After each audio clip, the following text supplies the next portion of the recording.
Hey Kayla, hey Barry. Morning. Looking kind of dark out there on the West Coast, at least at Kayla's house. Okay, I got a dog still outside. I'll be right back, okay? Bring the light inside too, the daylight. No, you can see me now. Yeah.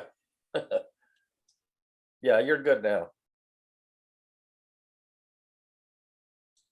Never been good. I was talking about the light.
Okay, just give me one more minute. I'll have my matcha tea. Sam, am I a host? Sam went outside to bring in the dogs, so. Oh, okay. Whoops. I'm sorry I didn't make one of you host, and there's probably people waiting. Hang on one second. Oh, don't worry. I have to get my matcha tea. And my AirPod buds.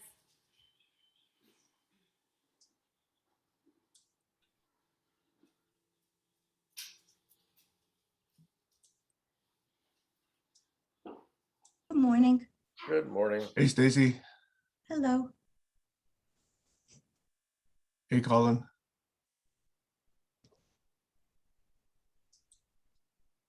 Morning, if you can hear me. We can. Yes, we can hear you.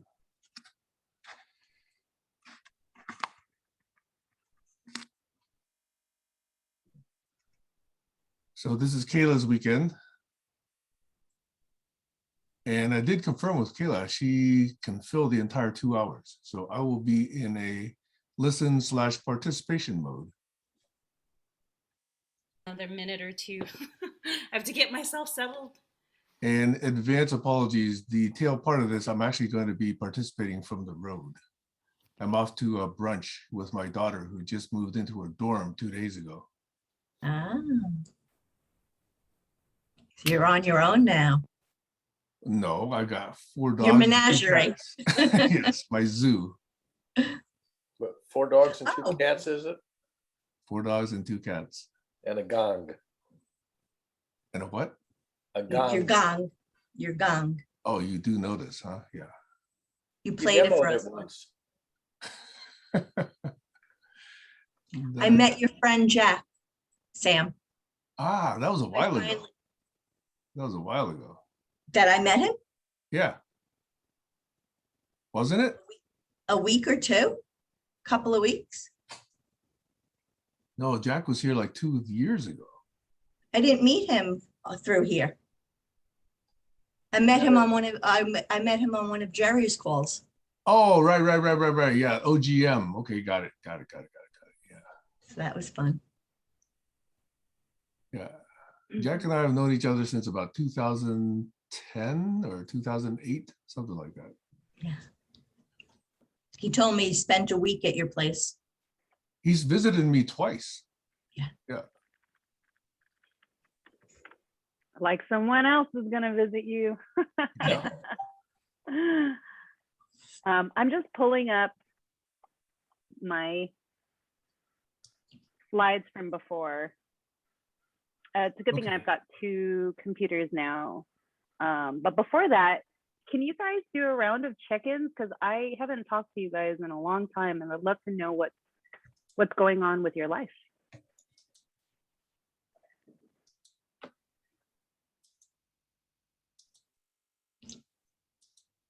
Sam's expression is priceless. I'm busy making people co-hosts so that, when I have to depart, this thing Yes, I will let people still in. runs. I'll take that job. Okay. Well, like I said, on Thursday, my daughter moved in to her dorm, and that took a while. And now I got to clean where she used to be because I'm going to move upstairs into the main master bedroom suite because I'm right now in the downstairs. So a lot of logistics around the house. And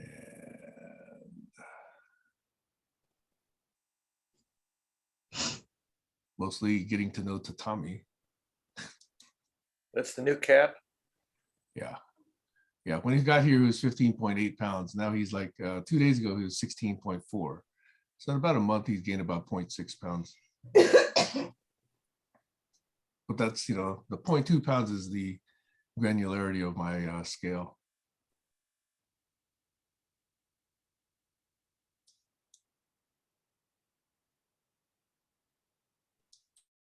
I'm sorry, I have nothing to share. Kayla, I can share with you privately. Nothing I want for the public viewing. I really enjoyed this morning watching the birds, though. For some reason, I came on at the end of an Alfred Hitchcock run, so I saw the last scene in Psycho, which was really interesting. Like, I didn't realize Ted Baxter played the guard, not Ted Baxter, whatever. What was his name? The actor that played Ted Baxter? Ted Knight. Ted Knight. Ted Knight. He was actually the guard. And then in The Birds, I never realized Suzanne Plachette was the teacher. So that was kind of fun. And I didn't realize that the character that Tippi Hedren played was Melanie, which she later named her daughter Melanie Griffith. So that's my morning. That's a good check-in. The cinematography was really amazing to watch, though. I have to say that was really interesting to see how they did it back then. So I'm going to go off camera so I can change. Okay. Will we recognize you when you come back? Well, depends on if you've recognized my pajamas before. Well, you remember the plane? Never mind. I don't get it.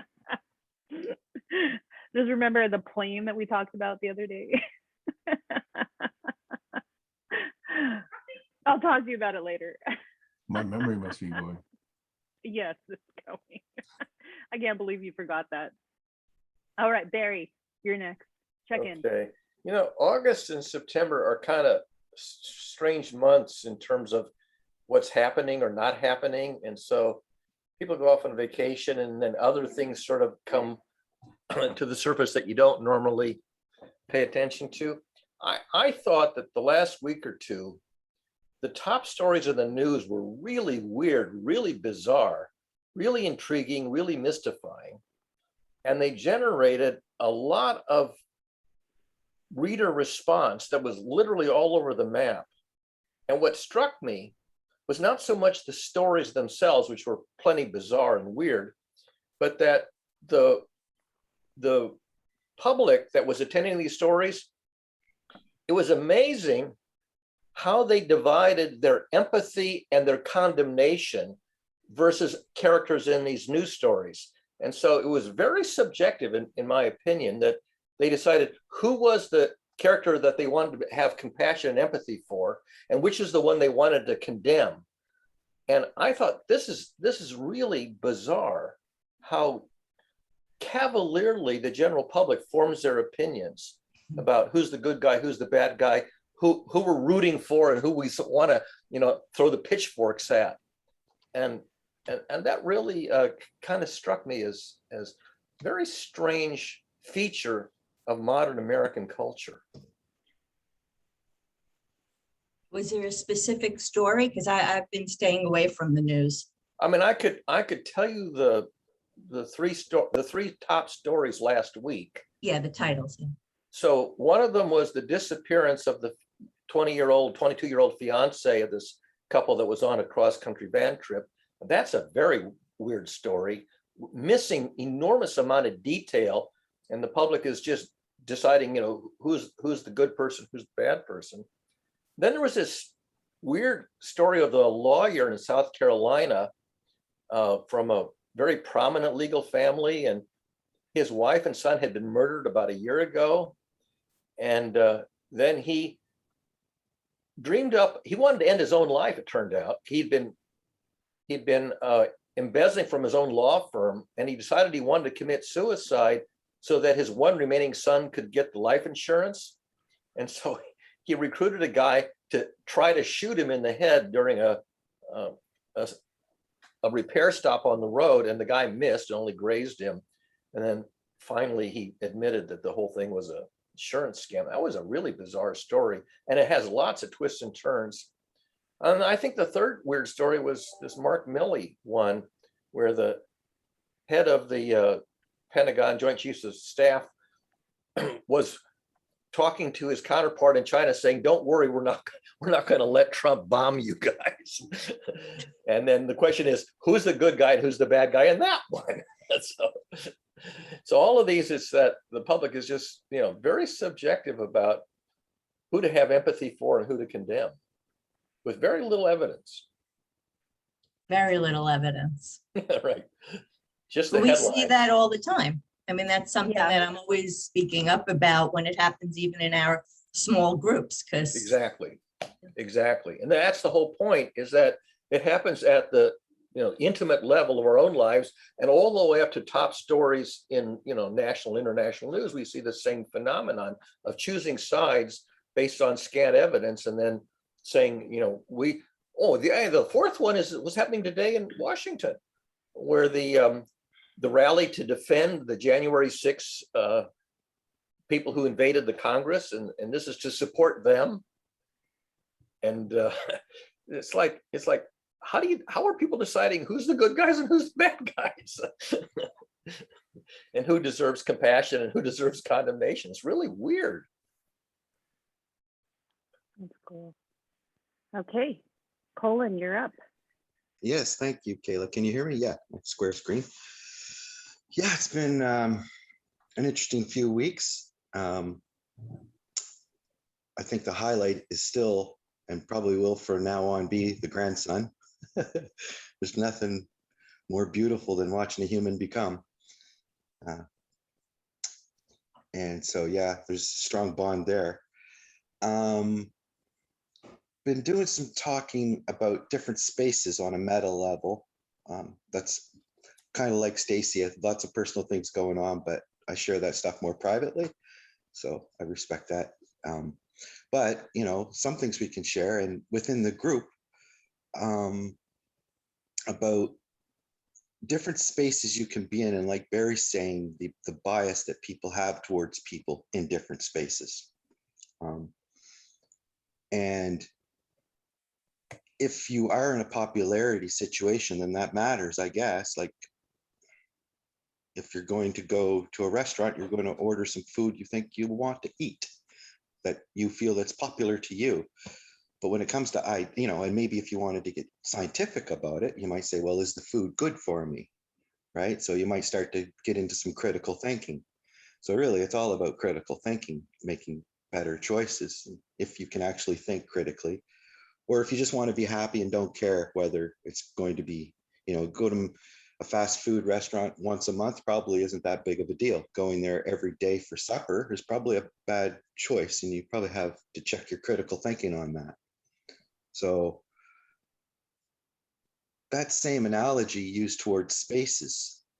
You find yourself in a different space. So this GCC space is interesting because, you know, Kayla's going to present today something that's going to be very interesting. And I suggested to Sam, it might be something about dance. And he says, no, I don't think it's going to be about dance. And I say, well, maybe Kayla could put a little bit of dance into anything.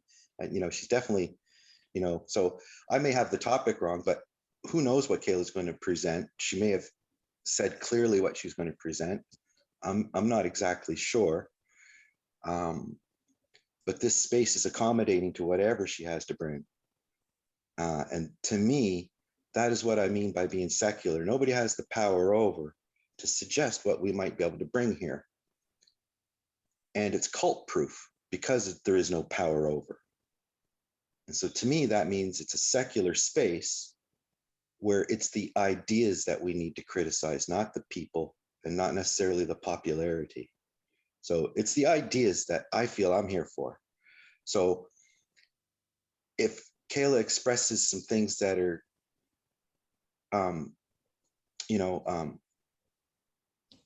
in line with what I want to do, that's fine. And if she expresses something that's completely, just new and I never thought of, that's fine as well.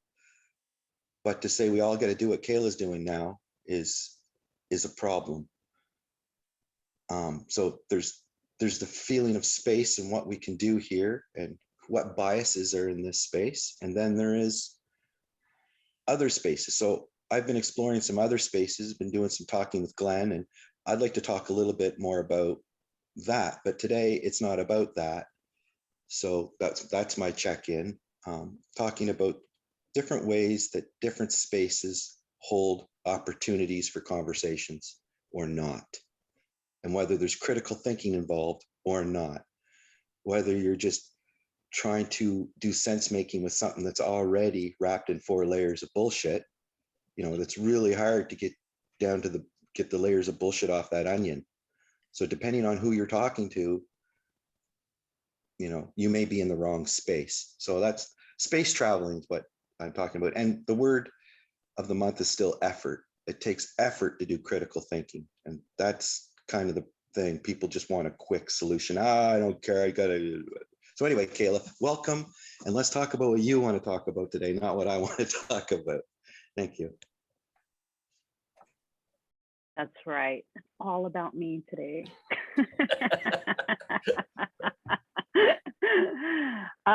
Well, I'll just do a little bit of a check-in too. It's good to see everybody here. I've been really crazy swamped busy these past couple of weeks, but then again, when am I not? Thank you all for supporting me.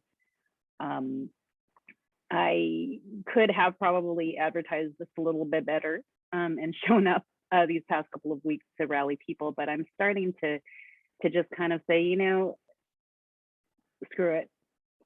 Even with my own dance group, which I've started, I haven't advertised, it's all been word of mouth, and it's been nice to be able to talk to a small quorum of people and teach a small amount of people. because you can get into the details a lot faster with just those core and then grow. So this is a nice space for me to be able to present this. And I really don't know what to call this presentation, except that when I'd come back from Ohio in July, I was talking to Sam about some of the experiences that I had there presenting about the Polynesian culture. I was given a wide topic that took me an entire day to think of, what do I say to a bunch of people about the Hawaiian culture or the Tahitian culture or the Polynesian culture in particular, because there's just so much, and nobody ever narrowed it down for me. They said, just say what you want to say. And so, of course, I wanted to give everybody a really good chunk of my time. And when I had gotten there to present, it was an interesting group of people. They were all older. They were all Caucasian. There was more women than there were men. But it was nice to see the two guys that were there. So there were two men that were there. And anyhow, being, lived here in California for most of my life. And over here, there's a melting pot of cultures. So to be in a state where there's one culture over another was pretty interesting, and it was kind of nice, and it made me feel honored to be able to present to them something that they probably never heard of before. So we'll see what this presentation kind of comes along. But I've got my actual lecture here, and the first thing I started with was, can anyone tell me what the Polynesian Triangle is? I don't ask you guys that. The Polynesian what? I missed that word. The Polynesian Triangle. Do you know what that is? Oh, you're talking about geography. Yeah. Well, it's South Pacific, right? So maybe Hawaii would be one corner. Yep. Tahiti, Bora Bora maybe would be another corner. Uh-huh. What would be the third one?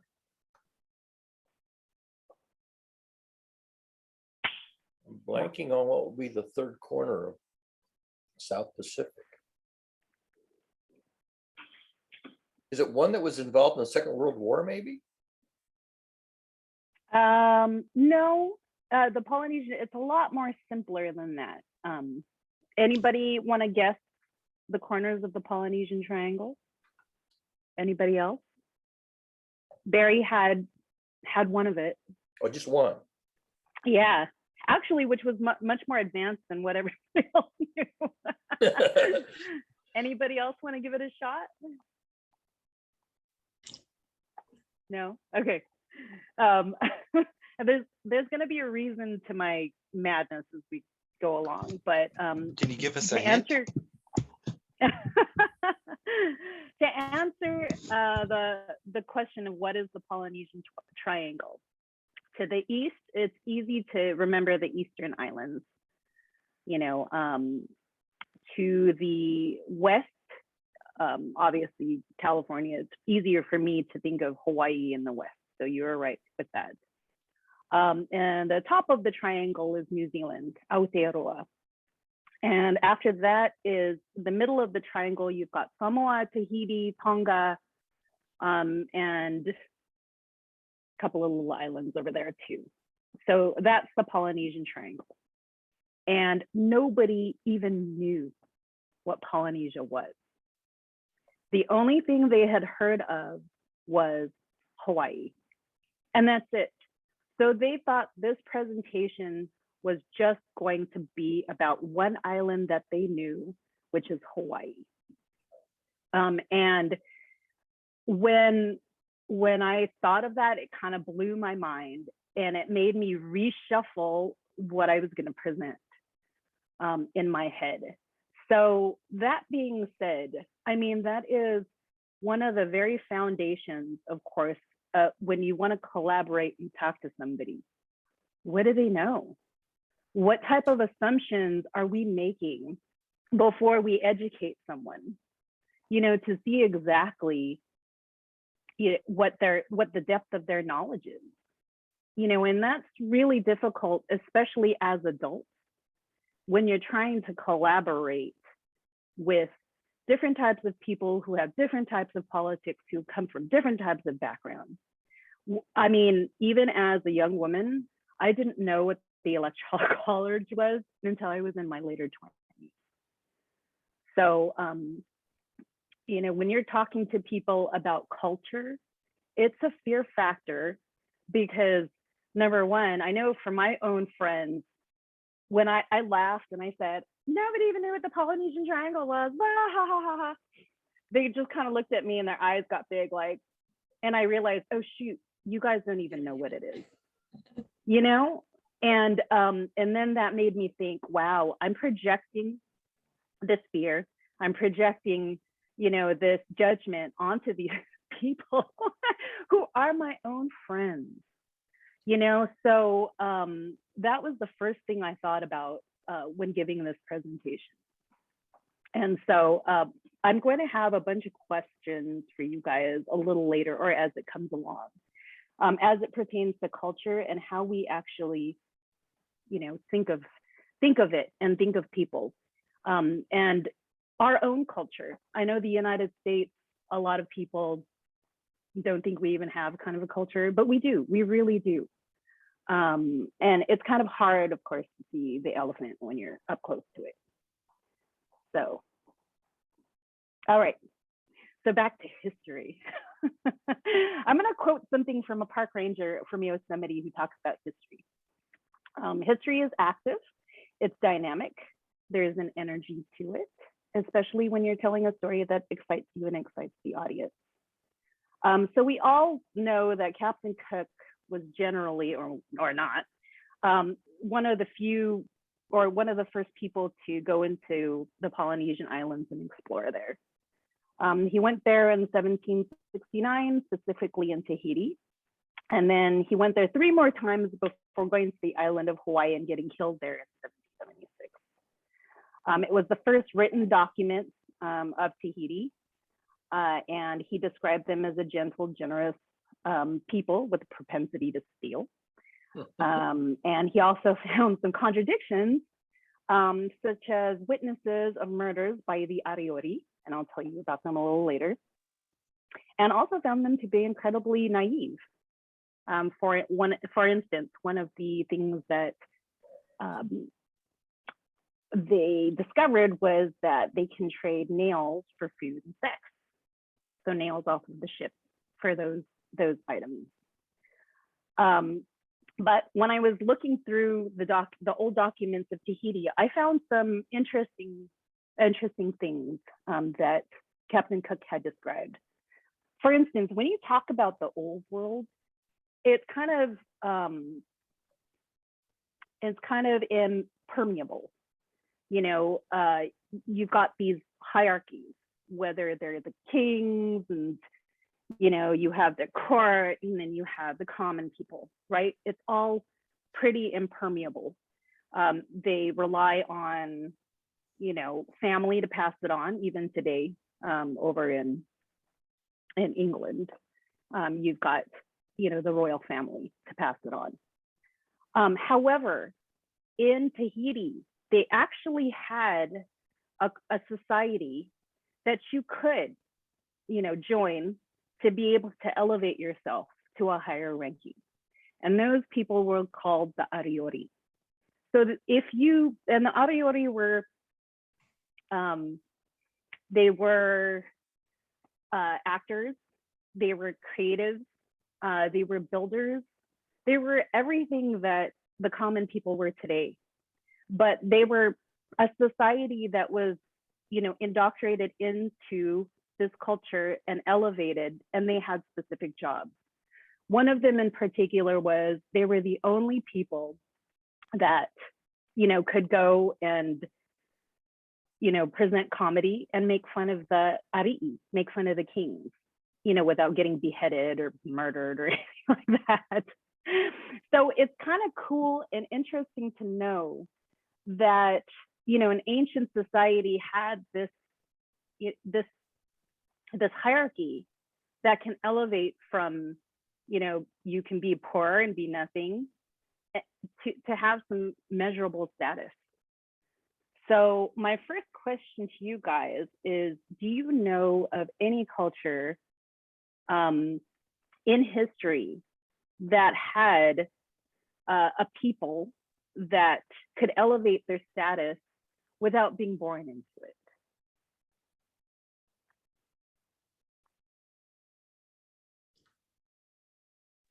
Hi, Joshua. Well, Native American? Sorry. Go ahead, Stacey. I'm sorry. I was just going to say, all through history, women could do it by marrying into it. I mean, it's the truth. That's true. Anybody else? I was going to nominate Native American culture. Not that I know much about it, but I don't think it was terribly hereditary as far as I can recall from learning about it.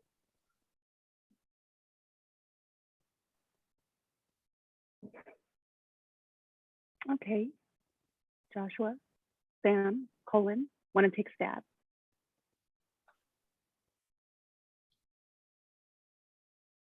It's kind of far and few between, isn't it? Especially when you look at history. And I think that's really important because it's very important today that people have opportunities to elevate their status. And they're doing it now in a way that's just so interesting. Right now there's a culture of, Instagrammers that have elevated and made a living for themselves by taking pictures of themselves. When I hear conversations within the GCC about like the smart people problem, I love it when I think Sam was the one who said, it's just like society has made it so easy for dumb people to, to survive in this world, whereas there are far and few between people who can actually use their brain and invent something and better society. We're caught in this culture, and it comes from this notion that I want to be just as important as my neighbor, and it's things that have very little depth. So rather than, I started to think about history, and rather than, we all know that a lot of history sucked. But which parts of the good history can we bring light to today and say, hey, if the Tahitians actually had a society to where you can be born into, where you don't have to be born into status and make something of yourself, or you don't have to marry status and make something to yourself. There's got to be a way to collaborate with others, so that it's not like, oh yeah, this is bad and that's bad and this is bad and that's bad. It's kind of like what Glenn said a couple of weeks ago. Why are we talking about things that are awful all the time? The world has got plenty of it. Why don't we dig a little bit and think about some of the things that are good about our culture, that are good about society, that makes it a little bit easier, and perhaps kind of shine light on that, even though they're far and few between. I'll jump on that one. Yes, please. Yeah, okay, yeah. I am not a negative person. Now let's see all the people laugh at that statement.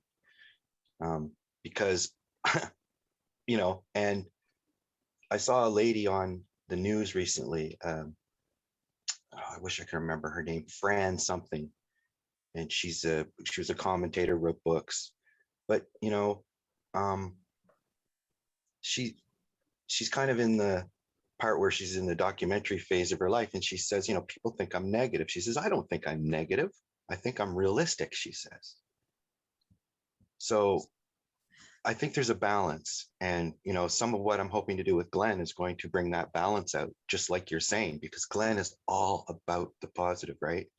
And I'm all about, okay, well, let's make sure all the legs of the table are solid so you don't fall off that positive drunk table, right? Because it's almost like being drunk up there. It's like, you don't know what's holding you up there. You're just dreaming up there. So dreaming to a better world is a futurist type idea. And I think that's what cultures do. And that's why they have religion. They want to dream to a better world.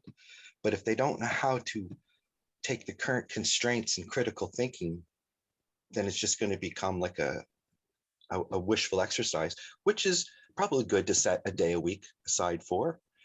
And, you know, I'm very thankful that it is possible for ideas to advance. And that's with critical thinking. And I do believe we have to credit, I don't know which religion it was, but it was all from religion, I believe, the scientific method, right? And great art came from religion, although that might have been 2,000 years ago, or 50, cognitive revolution 70,000 years or so. So building up these stories of what's better for your culture. So it's all tribal. I've come to realize from reading Sapiens. So, you know, when you're making the decision of better, you're thinking about your tribe and your family and the people around you, your grandson, right? And everybody if you can. But there's just so many constraints, and the people who study the nuances and the constraints and analyze, it's a bitter service. I would not want to be someone to have to be on the protective services going through some of the photographs that people have to go through to sort out stuff. Like, yeah, we need a fun day, Kayla. There's definitely, we need a day to celebrate, but we also need to celebrate the negative so that it doesn't surprise us when we're not looking, you know, because that's the trick that they use. They do their left hand to make you happy, and then they slide the new law underneath with the right hand, right? What's that called? Shock and awe, Naomi Klein. Anyway, so that's the people who are trying to protect the things they love. Sometimes are very critical, right? They're playing defense. And I think offense happens when you have to act. So hopefully we can stay in some kind of a balance between offense and defense, yin yang. Sorry if I took too long, but I love the idea of bringing positivity into it to balance the negativity. Yes. And go ahead. Oh, I was just going to say, I think in 20th century American culture, and I guess in Europe too, is popular music. People come out of nowhere with their genres of popular music. You know, the Beatles came out of nowhere. You know, the American bands, pop singers, they're not hierarchy. They just come out of, you know, jazz. Look at all these, you know, all these genres, rap and jazz and rock and roll. That, you know, where did Elvis Presley come out of? I mean, he was just a kid in the South. So yeah, I think that's very non-hierarchical. It's real talent, certainly in music, maybe in art too, although I don't know as many examples in the world of art as I do in the world of music. Being non-hierarchical. Stacy put her hand up. Yeah, I just want to be clear that to reach a certain level of popularity, no matter how talented you are, it does matter where you are hierarchically in terms of who your social circles are, because if you know the right people, you're going to get elevated more quickly. Hmm. You know, I mean, social media has leveled that out a little bit, but it's still there. True. Other than True. science, though, it's through popularity. Either it's from what Right. you can entertain, it's not from what you know or what your ideas are. And so there's two different frames, one where you separate the idea from the person, the message from the messenger, and the other one where it doesn't matter what he's saying, I just want the messenger, which is popularity, right? You know, I learned a lot about the Talanoa conversation. And one thing that I loved about the Talanoa conversation is gaining from your own experience.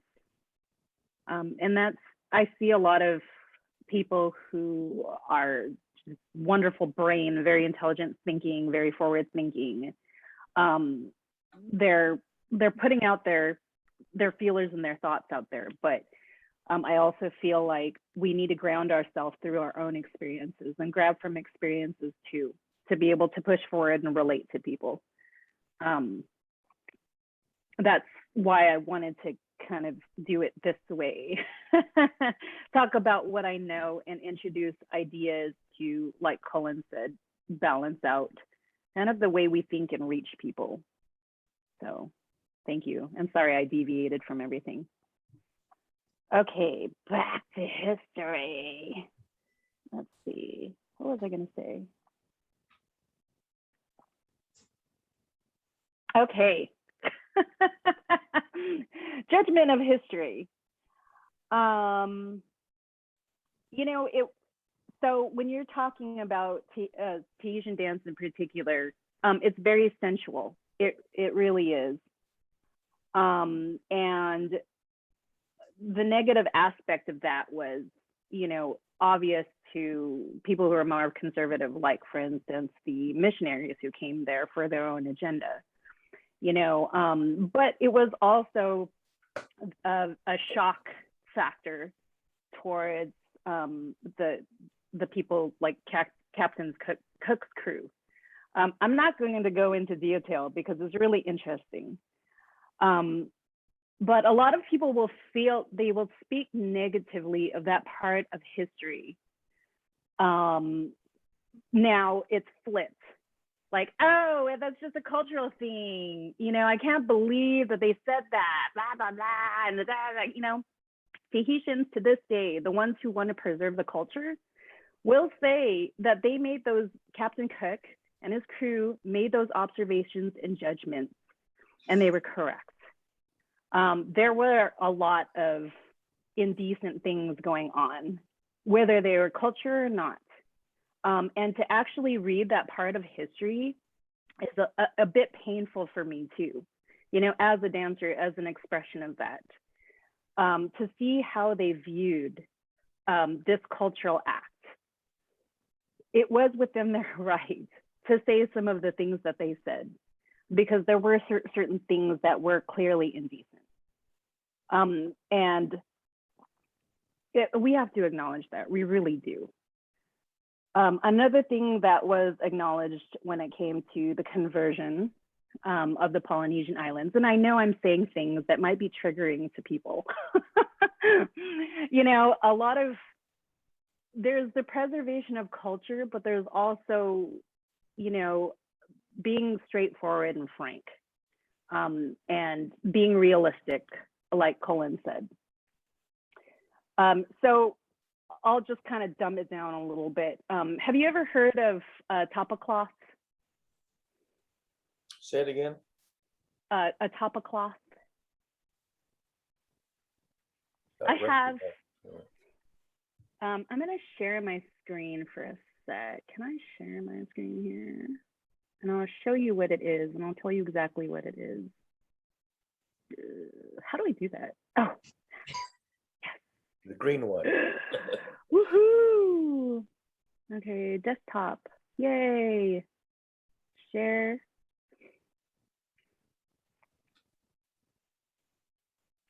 Okay. Look at all this crap that you guys can see on my. Hi, baby. Oh.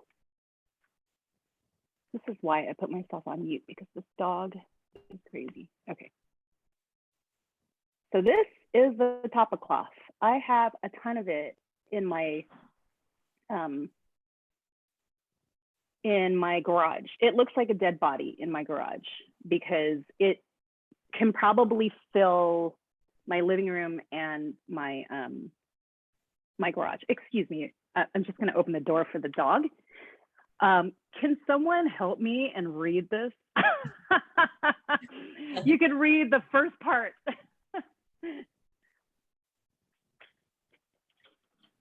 Bark cloth, or tapa, is not a woven material, but made from bark that has been softened through a process of soaking and beating. The inner bark is taken from several types of trees or shrubs, often mulberry and fig, and designs are applied with paints and vegetable dyes of light brown, red, and black. Bark cloth is manufactured for everyday needs, such as room dividers, clothing, and floor mats, as well as ceremonial uses in weddings and funerals. Thank you. Thank you, Professor. So that was an all-day affair. That was how you show your wealth. When you go to ceremonies today, funerals, weddings, births, you have a ton of tapa cloth that you give, and that's, you show your wealth. Back in the day, the reason why only royalty was able to do these dances were because they were the only ones that had the tapa cloth. That's what they danced in. And it took all day to make that.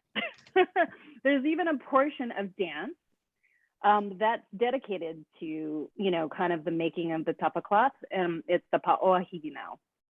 And to break up the day, the women would stop and they would dance on this big tapa cloth, so that they don't have to, you know, just die of boredom, I'm guessing, or die of like a lot of work. So when the missionaries came, this was one of the few things that they liked about the missionaries, that made it kind of easy for them to be kind of wowed by the missionaries, is the introduction of clothes. Cotton made material like this for the women and men to not have to beat that tapa cloth to get the bark. They don't have to spend an all-day affair. Everyone can wear clothes like this. They were sold. So that is a part of history, again, that not too many people talk about, how easy it was for people to accept these new ideas, because it made it easier for their life. I mean, we like to think, oh, it was like, just they took everything away because they were all naked and blah, blah, blah. They weren't really naked. They just didn't want to wear all that crap, you know, to make it, if there was an easier way for people to do that. So kind of treading into interesting waters here, do any of you have examples of other cultures that made it easy, you know, even if it's today? And I'm sure we can draw a lot of examples today. Number one being technology, that make it easier for people to go, oh, okay, this is, you know, I'll get into this because it's easy for me. Anybody? Labor-saving devices. They were really big in the 50s and 60s. You know, washing machines and dishwashers and any kind of labor-saving device was fabulous.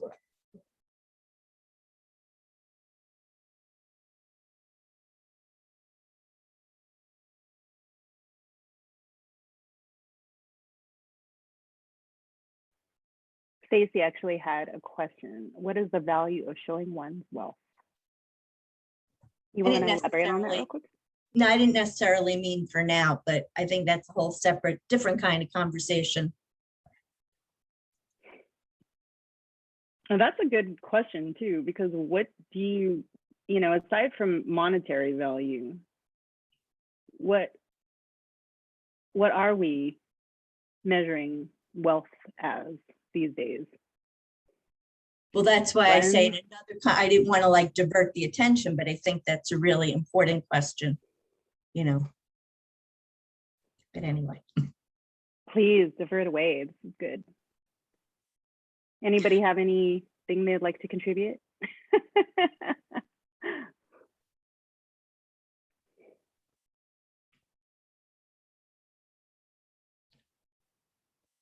No? Okay.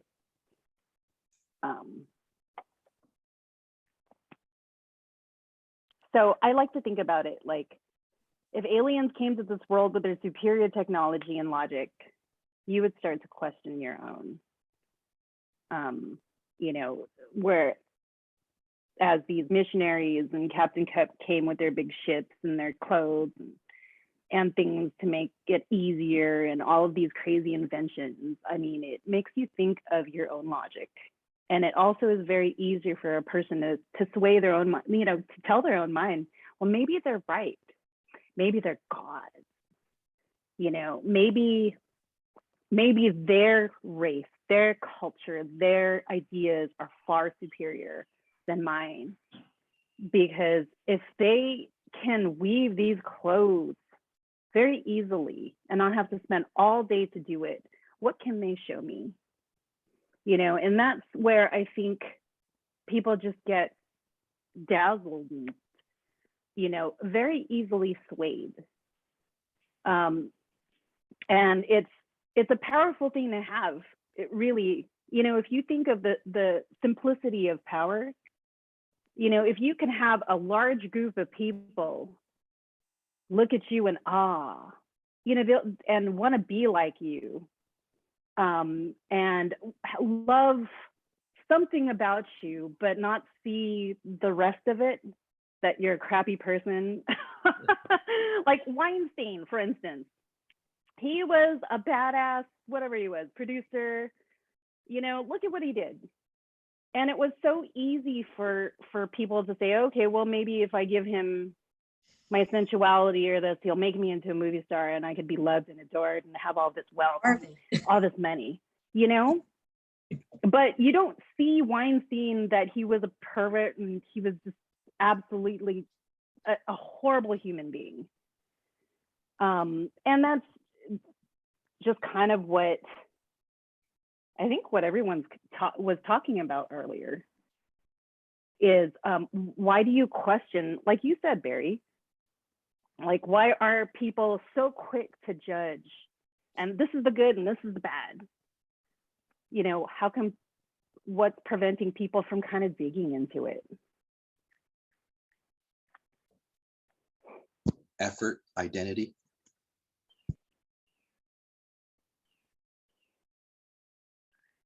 You know, the 20th century, and this was my century, the introduction of the information age. We had the telephone, we had the radio, we had the movies, including the talkies eventually. We had the phonograph record player, we had television, we had all these information technologies, and that wasn't labor saving. That was really entertainment and being able to communicate over great distances, either two-way or one-way communication. That really intrigued people. That was a huge culture shift, and that was received with open arms. People loved to go to the movies, and they loved to listen to stories told on the old-fashioned radios. They loved to be able to talk to their grandparents in another city, you know, every week. So that, you know, that was a huge culture change, and it was warmly welcomed. Stacy has her hand up. Yeah, because the difference was, like, one of the positive things about that is when the radio show went on, everybody gathered together to listen. So it wasn't, you know, it was really interactive in that way with people that you knew on the ground, not with some strangers that you're really not that connected to.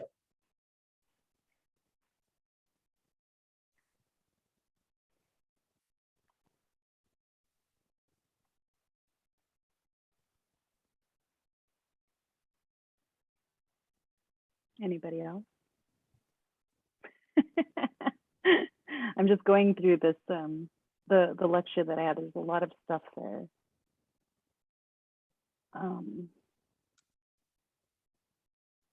Okay, I think I'm done. All of this is more of, you know, history.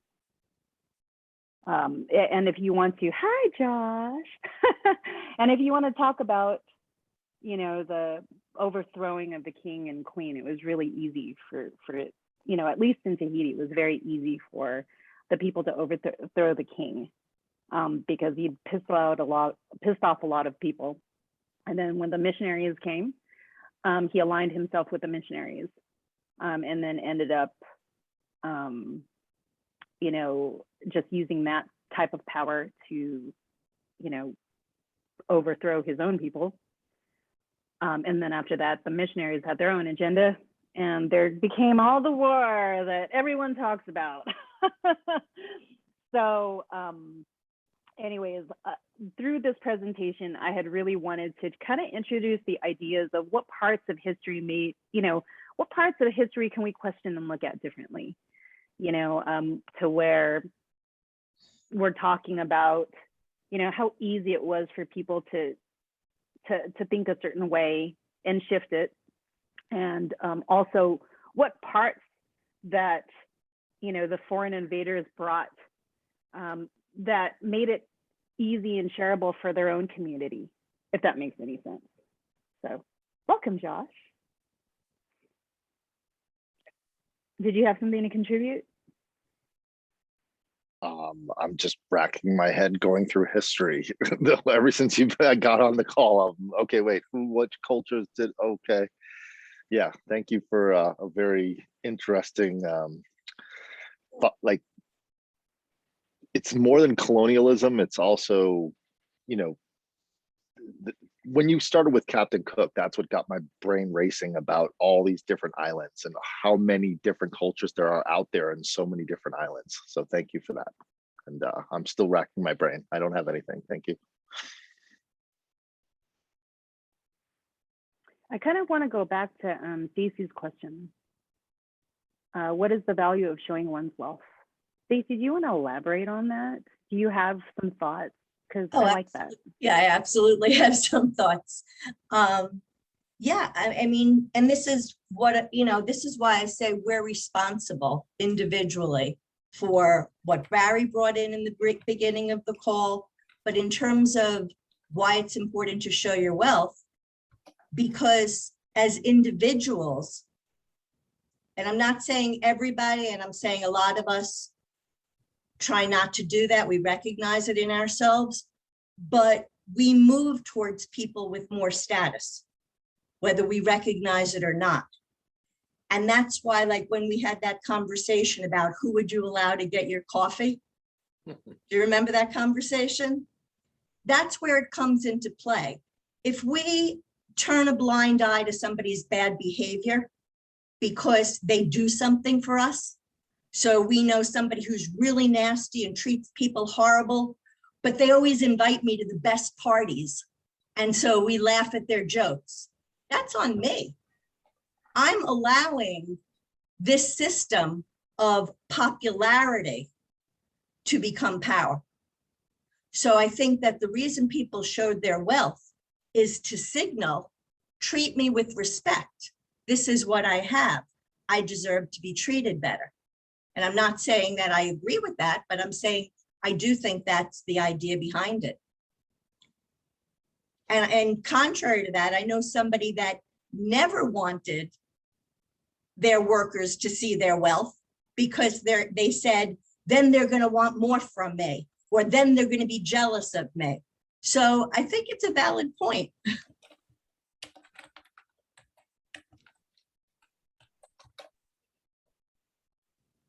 Yeah, to expand a little, sorry. Oh, go ahead. No. I just wanted to say, to expand a little bit on Stacy's point, is that when you take a job, usually the work of the job is inherently not terribly pleasant. You'd rather not be doing it. So why do you do it? Because of compensation.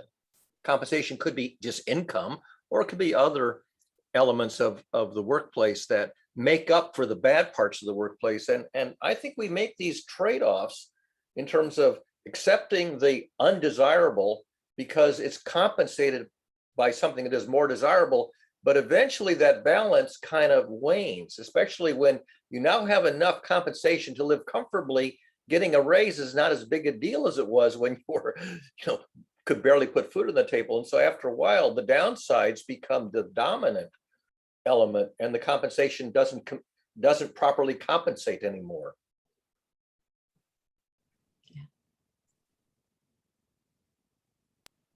One thing I wanted to add to that too is the sense of obligation. I don't know, Joshua, you may have seen some of this, but the something of R. Kelly, surviving R. Kelly on Prime. And it was another one where R. Kelly, he's a very famous artist. If you don't know him, it was that song, I Believe I Can Fly, was one of his really nice hits. He actually had another song that everybody loved, but he was a known predator, child predator. He's very famous for also, like, one of the awful things he did was somebody leaked out him with child porn. It was awful. So when you're talking about work, I mean, big record labels had the obligation of,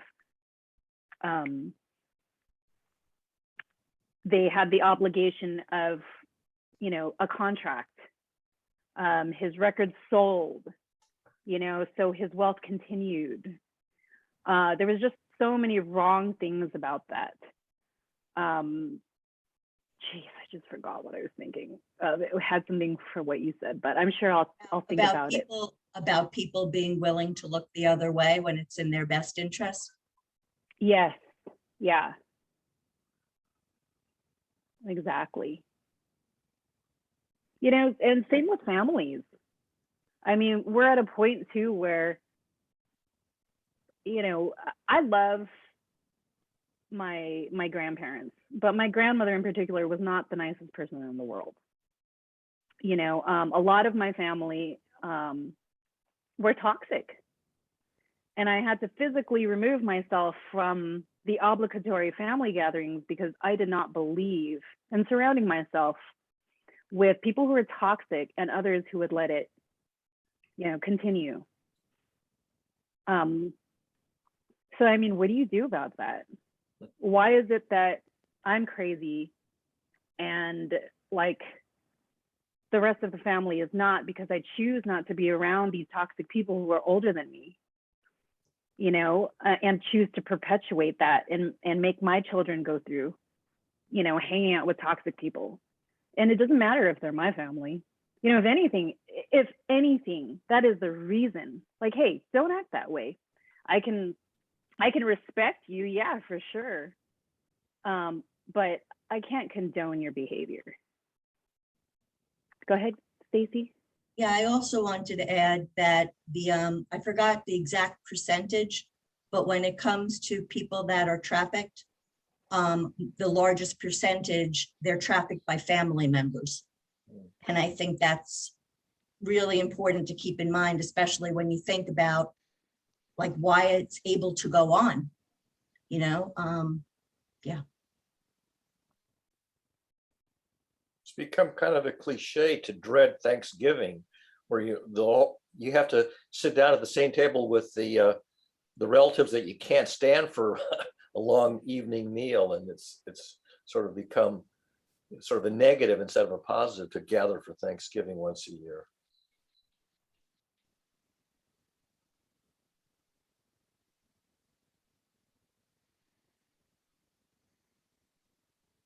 So I just wanted to say that my presentation of culture actually took a lot shorter.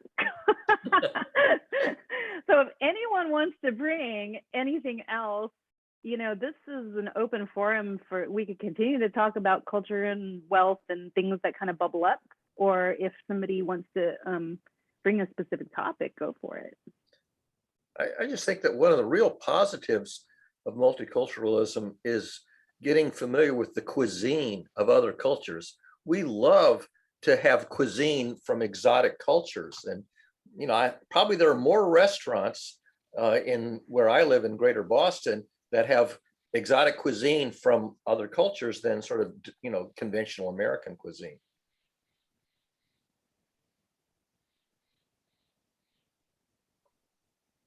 Yeah, I could jump in. The idea of the difference between, we're talking about culture today. So culture is, I think, more about a style of existence, I guess. Are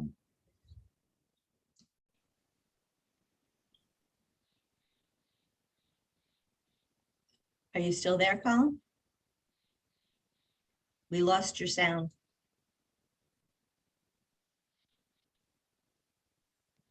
He's frozen. Oh.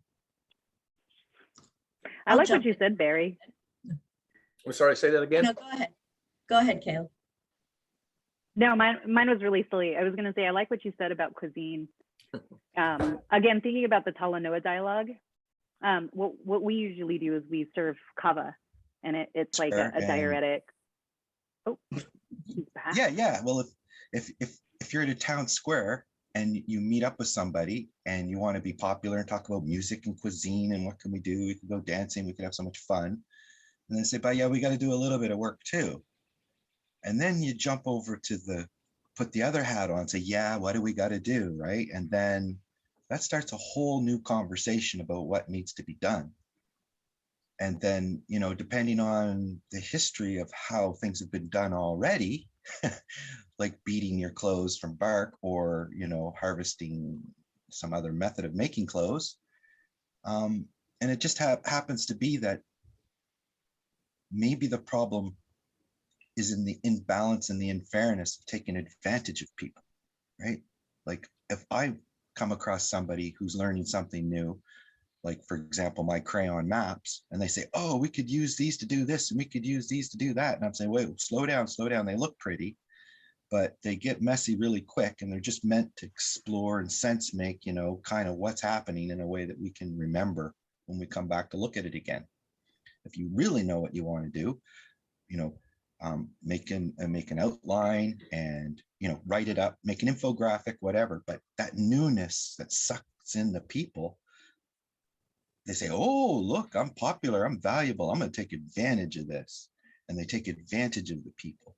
That's the non-cultural thing. That's the human thing that is interesting to me. Like what makes a person want to take advantage of another person? Is that innate? And then you get into philosophy, like, do we actually have free will, right? Then the conversation starts, then they go to the, you know, where did the Big Bang come from? That's the next conversation after that. So if we stay at the, I think my phone is a dying, I'm not sure. Yeah, I got 5%. So I'll just stop there. But yeah, it's this scope of trying to figure out what is better, I think is the rub. And when everybody's being entertaining, everything goes, because you're in that non-sober state. I won't say drunk state, but you're in a non-sober state where you can play and dance and new ideas and what if.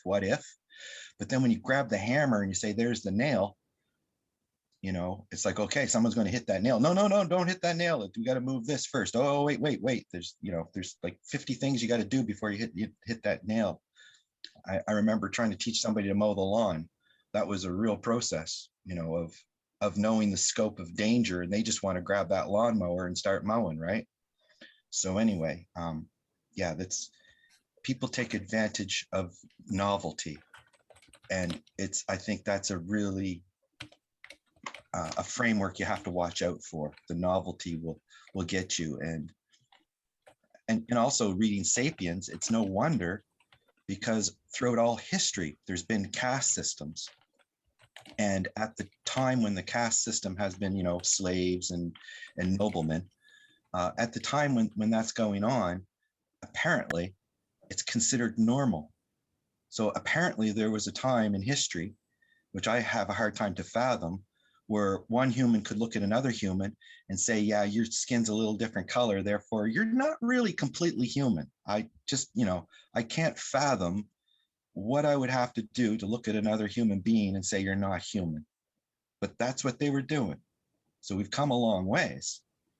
And it does come down to education and critical thinking and being able to go across the entertainment line to the what are we going to do next line. And that's a really good balance to figure out. I think kindness is involved in that, but also urgency can be a problem. So this is an infinite conversation. I'll end there.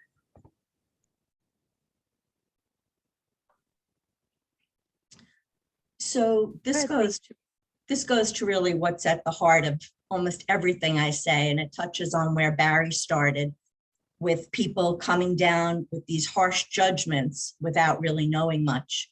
Because I truly and strongly believe that throughout history, the one thing that's remained the same was human nature and the way we behave. And I'm not saying it's nature, because I don't know if that's natural, but I'm saying that there's a tendency that we haven't learned to change, where we don't want to see our own shadow. Now, if I can't look at myself clearly and see the shadow and the light and be able to not judge it harshly, I can't do that for the next person. So if I can't say, yes, I did this, you know, this is something that's, the shadow part of me, and, I have it in check and I recognize it and I'm okay and I'm still lovable, then I can't do that with the next person. And what happens in the situations that Barry's talking about is somebody comes down really harshly and judges. If somebody else tries to say, well, wait a minute, maybe it was, they get attacked. And I know that firsthand, because as I've said, I've gotten abused from groups on the left and groups on the right, mostly from groups on the left, because they saw me as one of their own, raising a question, looking at this, trying to bring up the shadow, because it's everywhere and it's part of it. And I think we have to, acknowledge it and accept it in order to be able to work with it, because there's always, until something reaches a certain level, it could be a very positive thing. That's when Colin was mentioning the idea of balance. It's when things get out of balance that we have an issue. So I don't want to go in too many different directions. I'll stop there. Josh? Yeah, I'm just diving deep into the cultural ideas in my mind. And the one thing that really made sense to me, like Colin brought up the book Sapiens, is that we're telling stories to each other to see which ones we agree on. So in a family situation, there's stories that the family tells each other, and this is how we act. We wear our clothes this way, we eat our food this way, we talk to our children this way, we talk to each other this way, and we all agree on that in a nuclear family. But then we go outside of the family and we see people doing other things, and then we have to make a decision. Do we impose the stories that we were taught onto the other people, or do we accept their story and bring that back to the nuclear family and tell them, you know what, you told me that I'm only supposed to eat with one hand, but I saw people eating with two hands, or I saw someone using a spoon, and I never, like, it's this little device that has a curve, and you have me eating with these little sticks, which is stupid because I can't get the food in the stick. And it's like all these different ways of, in other words, cultures are a lot about the stories we tell, and not the story that resonates, but the things that we don't do is what creates the culture of either the family or the society. So you can do a bunch of extra things that nobody ever seen anyone do, like eat with a spoon, but you don't eat with your hands, because then you're from India and that's just disgusting. And how could you just eat with your hands? And you wipe your butt with that hand. Why are you eating with that hand? That's disgusting. You can't. And then Indian people are like, no, we shake with this hand. We wipe our butt with this hand. It's like it's really just a matter of agreeing upon stories, and then that creates the culture. And if someone goes against the story, then they're against the culture. And that's, to me, what I think creates the culture is what we don't do, not what we can do, because sometimes things get added to the culture.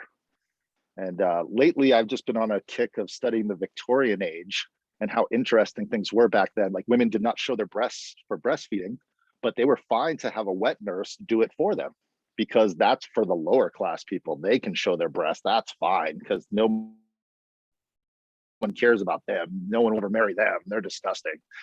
And those kind of weird cultural things persist from Victorian times in England all the way to America, to, we're not allowed to do certain things. So I would like to talk about the things that we're not allowed to do, and then ask the question, why are we not allowed to do those things?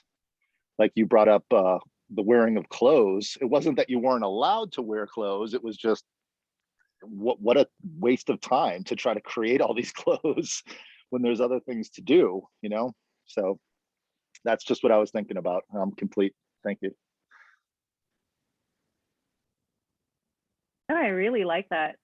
Yesterday, my cousin was telling me, we were talking about my Uncle Bob, and I know some of you saw my post, but I was like, oh, there's pictures of your mom and your dad, roasting a pig in the backyard. We were laughing about it because the pig is on a stick, like the sticks through the pig's, it's a whole pig. It sticks through the pig's mouth, and then it's, back of the pig's butt. And we're in Camarillo. It's probably such an odd thing, right? So my cousin was like, my parents used to say, close all the windows when we eat. And I was laughing. I said, well, it's probably because it looks very barbaric from the outside. But then there was that question that you have, Joshua. Well, why? Why should we close the windows if that's the way we eat? And as a matter of fact, if you want to take it back to the actual culture of wiping your butt, Filipinos actually use, and I'm sure you know this, what's called a tabo.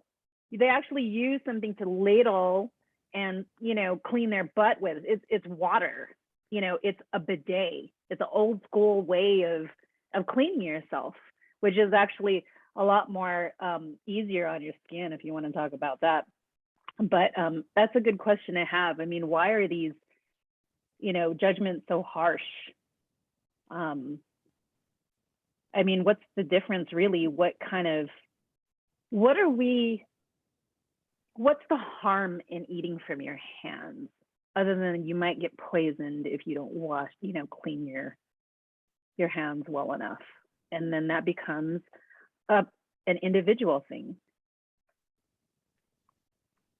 If I could play devil's advocate, in New York City, if you eat pizza with a fork, you get ostracized. So if you don't eat it with your hand, you're in trouble. And fried chicken. Eat fried chicken with your hands. How else are you going to eat it? Isn't there a state that has it on the book still, a law that you can't eat fried chicken with a fork? I mean, I only saw it on Facebook, so it may not be true, but I do remember looking it up, and it might have been South Carolina. Do you know what the penalty was, Stacy, in that I anecdote? think it turned out that it had been like a publicity stunt. I don't think it's ever been prosecuted, if I remember right. I'll look it up now, though. It's funny when people look at you a certain way. Like I remember going into Asian households and just like, you know, stretching my legs out because I can't sit cross-legged the certain way that they're sitting at the time. I played a lot of basketball, so my legs were sore, so I was just stretching. And the look that I got from my friend, like, you just pointed your feet at my dad and he is upset right now. And I'm like, whoa, what did I do? And I remember feeling so embarrassed and just like grabbing my feet and hiding them. And like, you know, I didn't know about that cultural norm of the bottom of your feet pointing in a direction of a person. I had no idea about that. And I was embarrassed. Yeah, that's Middle Eastern. You show the bottom of your foot to somebody, that's an insult in the Middle Eastern culture, at least some of the Middle Eastern cultures. Yeah, I Colin do. has his hand up. Sorry. Go ahead, Colin. No, you go ahead, Josh. I'll go after you. Oh, I was just going to say, I think it'd be fun to go around the room and share the interesting nuances of all the cultures in the world. And I always, for me at least, I always cherry pick. So I take the ones that I personally like and adopt those, and that becomes my Joshua culture. And then people are like, what are you doing? Like, you're weird. You're eating lasagna with chopsticks? What are you doing? I don't know. I like chopsticks. So, but go ahead, Colin. Sweet. Yeah. So, and some of the things that Glenn and I were talking about, I can share one of these balanced discussions. And basically it's trying to find an example of extreme difference without being controversial, right? So usually the examples I go to have the added weight of being controversial, and sort of it gets the idea gets marred in the identity. And as a side note, I said to Glenn, I don't have an identity. I probably have like, 72 identities, right?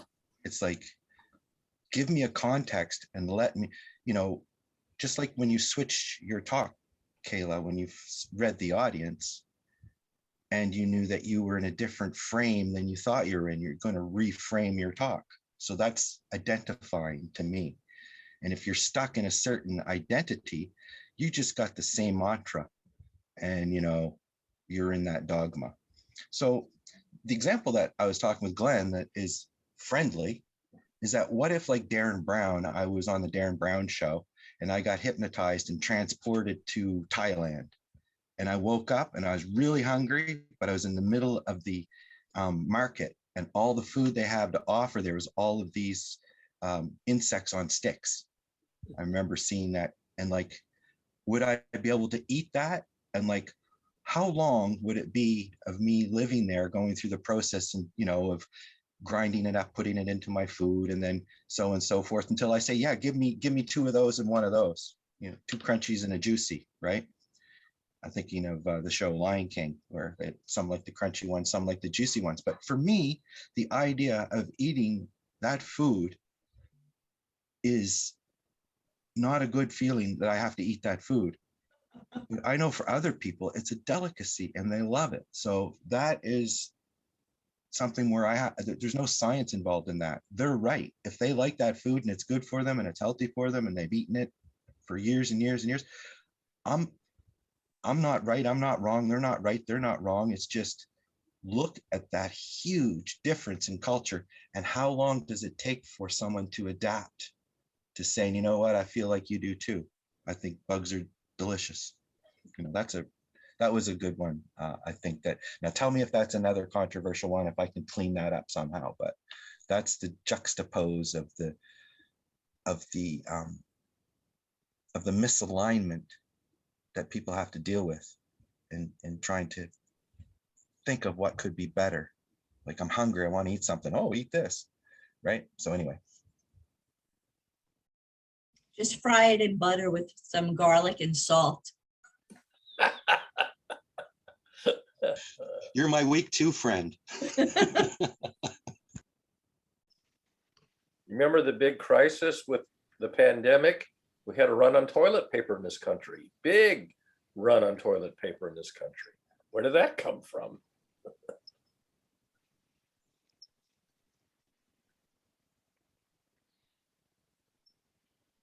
Well, Yeah. I mean, it really came from the 2 different mentalities. You know, there was a meme on Facebook, you know, there are some that know we're having a shortage of toilet paper, so they run and get as much as they can. Or there are some that know we're having a shortage of toilet paper, so they only take 1. So there'll be some left for other people. It's 2 different ways of thinking. And actually that reminded me of something else, because I had just seen an interview with Russell Brand and Candace Owens. And it became so clear to me. I found these results. Oh, sorry, Google decided to talk to me even when I didn't ask it to. That's scary. But both people really think that their way of thinking is what's best for the world. One of them comes from a very self-centered, what I would call selfish point of view, and the other one is a more altruistic point of view. But both people really do believe that their way of thinking will lead to the best outcome for everyone. You know, and that was like really striking to see that. Yeah.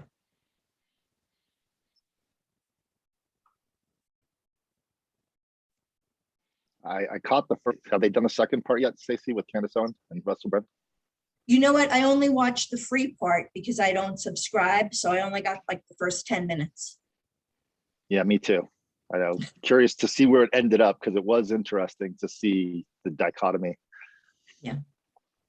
It almost reminds me of the one in our circles with Nora Bateson and the levels of, what do they call it? She's debating the stage theory, I guess it is. And I don't know if that is That's a really meta level debate or an actual details debate, because, you know, sometimes you're so wrong, you're not even, you know, you're so wrong, you're not even wrong. And sometimes it's just details. So anyway, yeah. And I think Barry has another one with another system thinker that's going on. I don't want to open up a wound, but that sounds like something interesting to me too, because, you know, I know Barry puts a lot of thought into what he's thinking. So you know, and I think David Snowden's the other guy, and, you know, I think he's well respected too. So, you know, and Barry says, well, I know how to solve it. One of us has to die. It's like, you know, that's not the way science gets solved. Like, but it's interesting. Anyway, I'll be quiet. Yeah, that was really about the propriety of banning as a solution to a dispute. Is one person has to be kicked out of the culture, kicked out of the community to be banned, ostracized. That's a cultural problem that goes back 6,000 years. Still isn't resolved. Yeah. And I think there's been suggestions in this group of how to proceed to differentiate away from conflict or things that are unpopular. And I think that that's a good idea, but I think we're putting too much, trying to look for an easy solution where we really have to see why we got to do what we do and then do that. And then people can follow if they want to or not try to run away from people, but attract people to the positive thing, right? So what's the positive thing you can attract people into, as opposed to saying, well, we're here first, you got to get out, or we're going over there. Like, whatever. I don't know. Maybe I'm wrong about that. I have a question for Stacy. When you're watching the Russell Brand versus Candace Owens debate, whatever they've got, what questions would you have for them to make them kind of internally look at themselves and see why they, I mean, it could be obvious, but what would you ask them if you could? I thought about that. So I wouldn't really have to ask Russell anything because I already feel like I connect with him. So I guess I would want to hear more about her childhood. Who was the other person in that? Candace Owens. Candace She's Owens? a conservative. Well, she's now, I believe the foundation she runs is trying to save school children from socialist thinking. Okay, I got you. Yeah. She's a Black woman, and that's important too, to the story. Okay. Oh, she loved President Trump too. That's bizarre. Yeah, you should hear some of her when the George Floyd thing happened. Oh yeah, she had some interesting things to say. Well, that's this compassion versus condemnation divide. This is the polarizing divide that's so prominent in our modern culture, this enormous polarization. But that polarization is usually protecting something. And that's why, in answer to Kayla's question, I would want to know more about some of her experiences growing up. And I would also say that I'm sure, like, I would approach it as if she has some reasonable points. And I can understand some of where I think she might be coming from. I disagree with her, but I don't nullify everything she thinks. And I think that's a problem we have in society. We nullify everything that the other side thinks instead of trying to find, I'll use this example because it's applies to now. People that have been vaccinated versus anti-vax people. I don't have the arguments anymore with people over whether they should be vaccinated or shouldn't, because I don't know everything. But the argument that I do make is, it's okay if you think the vaccine is not for you, that your immune system can handle it. But regardless, there is a population out there whose immune system can't handle it. So at the very least, wear a mask. So I make it more a conversation about masks. I allow them to have whatever, I can't change their opinions, and I don't know what I don't know. Just like, and that goes for everybody.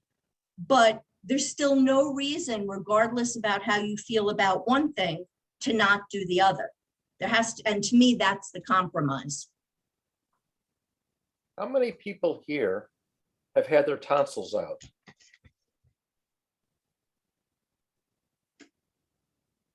I'll say I was supposed to get I've been told many times to get my tonsils out, and my mother refused to do it because she didn't believe in that.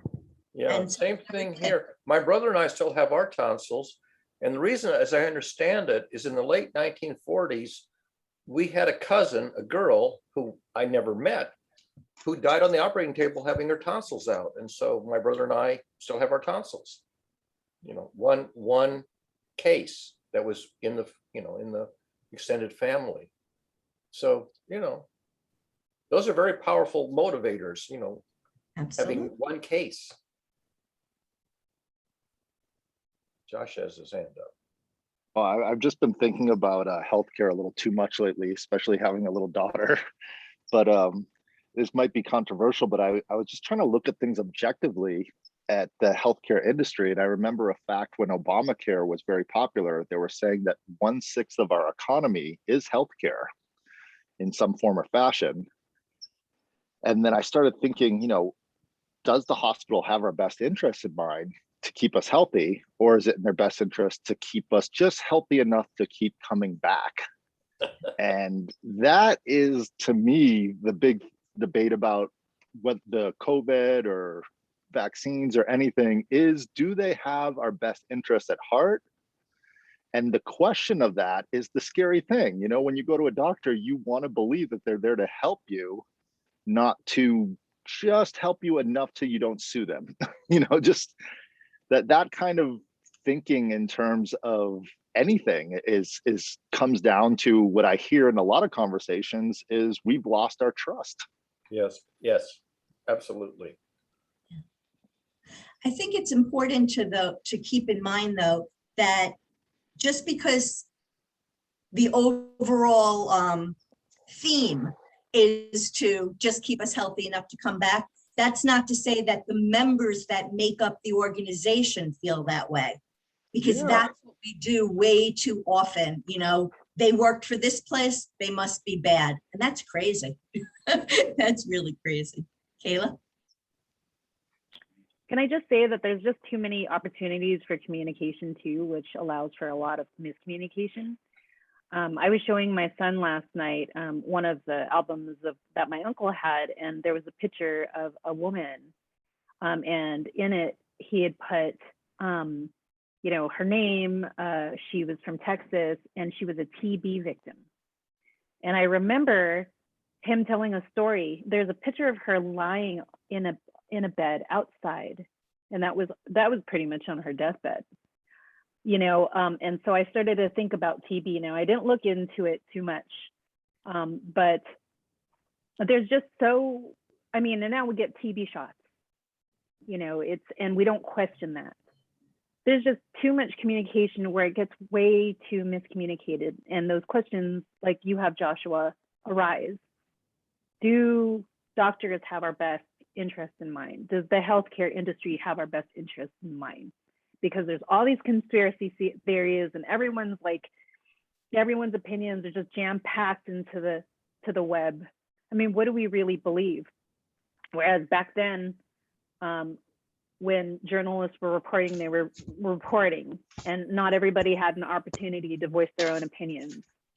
And there weren't as many doctors who may have been corrupt because there wasn't that industry of making money. So that was another thing that I just kind of wanted to share with you guys when I was looking at my own history.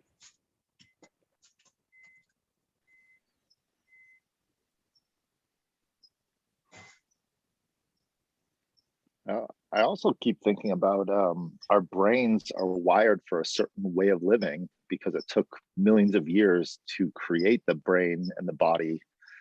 And the times that have shifted so fast in the last 400 years for the industrial age, et cetera, and so forth, is really screwing with our central nervous system, parasympathetic nervous system, and even tonsils. They're a detector for the food that's about to go in your body, so your body can detect it before it goes in.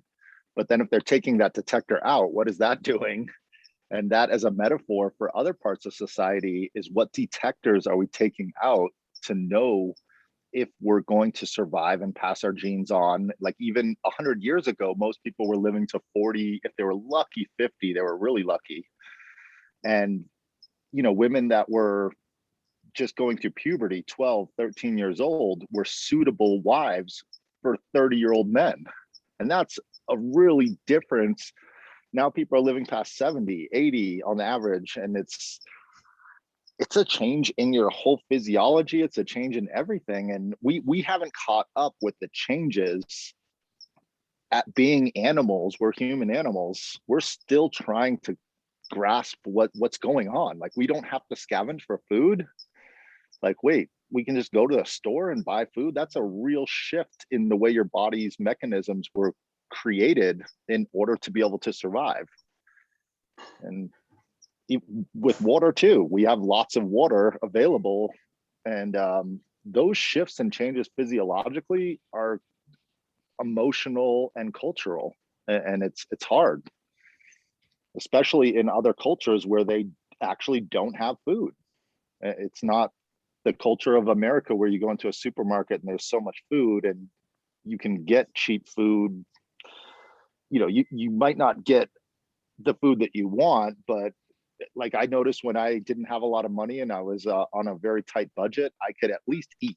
I wasn't going to starve. I always knew I wouldn't starve, but I also knew that I, might have to shift up my diet. Like, I started eating potatoes. That's basically what I did to like have filler, is I would put potatoes in every meal, and I knew that I would have enough starch and enough protein and be okay. But yeah, I wasn't eating filet mignon. So, but it's interesting how our bodies haven't caught up with the technologies that we have today of refrigeration.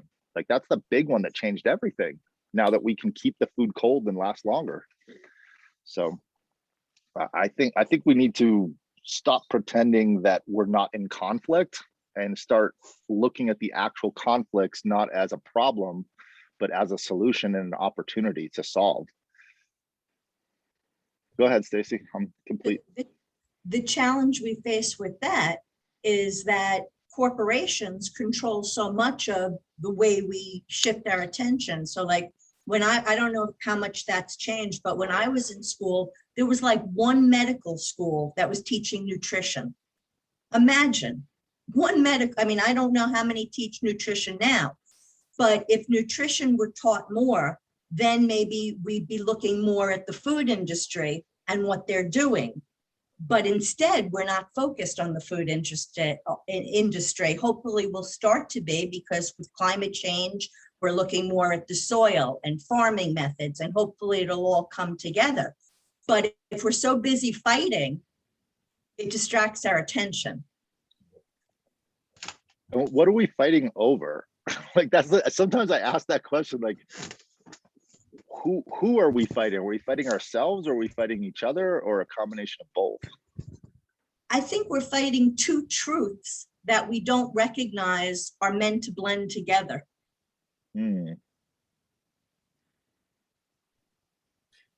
For quite a while in the 20th century, there were these books about culture shock and future shock, that with the multiculturalism, you were brought together in the large cities, the big metropolitan cities, with multiple cultures that were different from the small town you grew up in. And then, was it Alvin Toffler expanded that to future shock, that our technological culture was evolving so rapidly that people were having a hard time adapting to innovations in the culture. And I think that still is with us in terms of things like anxiety. Look at the prominence of people with anxiety issues, especially in the pandemic period, where we had a year and a half of lockdown, and then people returning to the workplace, but it's different, and they have to readapt and readjust, but it's not the same as it used to be.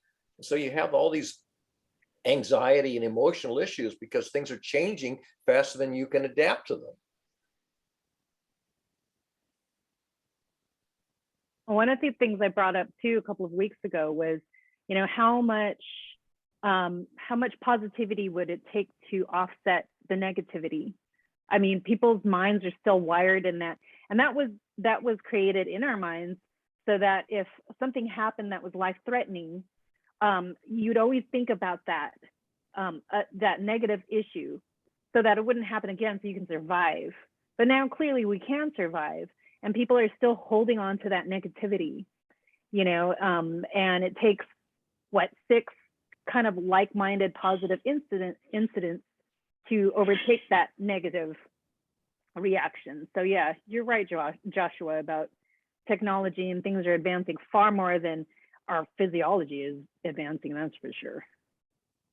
And our culture, right? It's I was just looking at this is something coming up on Monday, is the iPhone is going to change their operating system and put in all these new cultural sharing tools where you can listen to music together, you can watch movies together, you can do fitness together. But do we want to do that through a little screen in our pockets? I mean, Apple wants us to do that, but do we want to do that? Do we even want to watch a movie from another house with another person, or do we want to go to the movies together? And sometimes the technologies push us into these cultural norms. Like the difference between New York and Los Angeles is the amount of time you spend in a car together. That's a big part of our culture in the transportation and how we go somewhere with each other, walking versus driving. Go ahead, Stacy. So I actually like that idea, watching things together, but not on a phone. I'd rather have it on my big TV where people can mill around the room. I actually think that's good. I've spoken to Barry many times. I'd like to see teaching occur more that way. So I think maybe they're onto something, but like everything else, it can be used in a way that doesn't work or that isn't positive. Wow, got to jump in there. That's very interesting. So yes, this being able to share a video experience, or what I call vid crumbs, is what I'm working on. And I'm not surprised Apple did that. It's very, very smart. And I'd like to add retrospectives into that, which is the TikTok branch of that. And then, you know, if you make it so that it's got a repository behind it, then you can do it in a way that you can actually track the responses. Could be quite a nightmare if you don't have filters. Anyway, that's fascinating that they're going to be doing that, Josh. Rate on the operating system. And I guess I had a few other things to say about that, but I won't take any time. We're getting near the end. Although I will say in the appreciation thread of today, you know, I think it's wonderful that we can still be together without having full body suits on. You know, like in 50 years from now, the children that are just being born when they're my age, they might have to have more than masks to interact with society. We may become spacemen on Earth with spacesuits. I don't know which dystopian movie does that, but you know, if the atmosphere or whatever,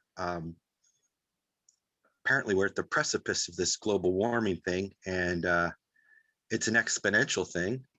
And that's where people buying plastic might not understand what the ramifications are. We just cannot comprehend the scale of the damage that could be done. So, oh, nothing's changing today, but the exponential is the one iteration before it's completely done, it's half done. So it's half done, then it's gone. It's like, boom, it's over. So exponentials are not funny, and people cannot wrap their hands around those things, as well as wrapping their heads around long periods of time like evolution. So people who don't think scientifically, they're not going to be able to be reasoned with. They're going to have to be done through, I guess, what seems to be popularity, which is back to the Sapiens book. You know, what do people think is normal? What do people feel is right or ordained, I guess, is the thing. Yeah, so I'll leave it there. I did have one more thought, but maybe if we continue on, we can go there. Thank you. It had to do with the TVs versus cell phones. Anyway, continue. Thanks. Yeah. In terms of the weather, I heard a story yesterday. You know, you have these violent storms, hurricanes and tornadoes and floods and whatnot. Turns out more people die from just ordinary heat waves. Far more people are dying just from plain old heat than from storms. Something like 10 times more people just die from, you know, heat exhaustion. And, you know, heat waves don't have names. Hurricanes have names. You know, big storms, they're big stories, but heat waves, you know, they're actually more dangerous than the big storms. That's so Twilight Zone. Like, I remember Right. that episode. Exactly. Which episode was that, Stacy? I think it's called Closer to the Sun or something like that. Yeah, the Earth's orbit was shifting, and in the version that the audience saw, it was getting hotter, and the person was getting more and more delirious. But in reality, it was the other way around. The Earth was getting farther from the sun, it was getting colder, and so there was these two versions, and at the end there was a twist. It was actually a cold wave, not a heat wave. Yeah, it turned out she was asleep, she was dreaming. So it was the Right. opposite. Yeah, Twilight Zone's really good at giving context. Sorry, go ahead. I was going to say the one where the gold in the future is worthless. Yes, yeah. The best one that I just recently I was looking up was where there's two sides of the street and the aliens are playing with the lights, and each side of the street is blaming the other, and the other side of the street is doing something to cause the lights going out. And in the end, you see like these three aliens that had been manipulating the division between the two sides.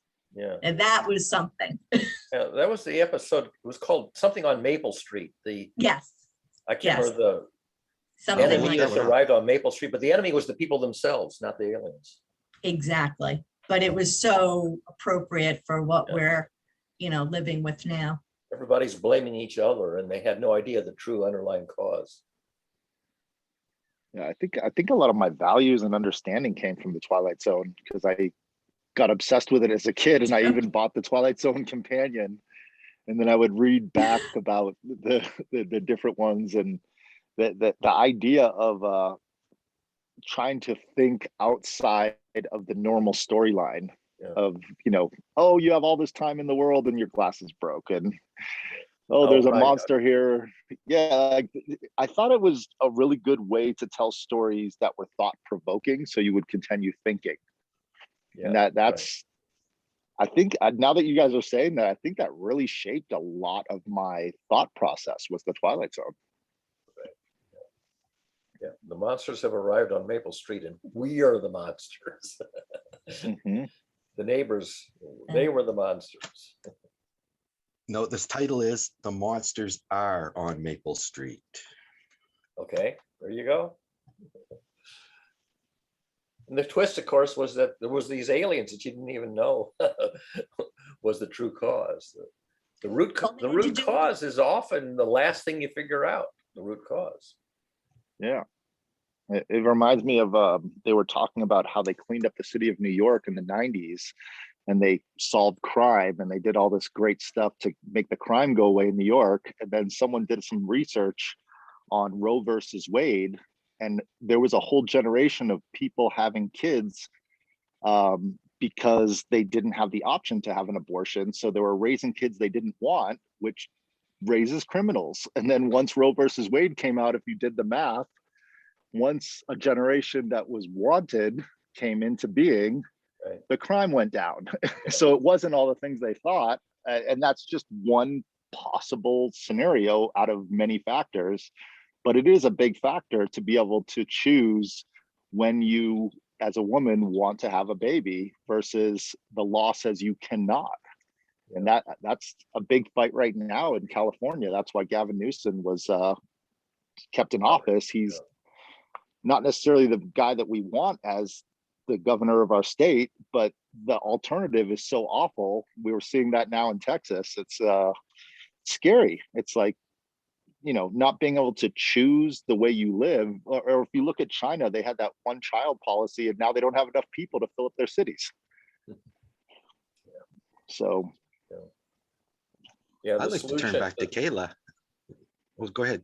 Sorry. I was going to say, very often the political solutions turn out to be ineffective at best and counterproductive at worst. That initially the political solution looks like a good idea, but in the fullness of time, it turns out to have been a terrible idea. Yeah.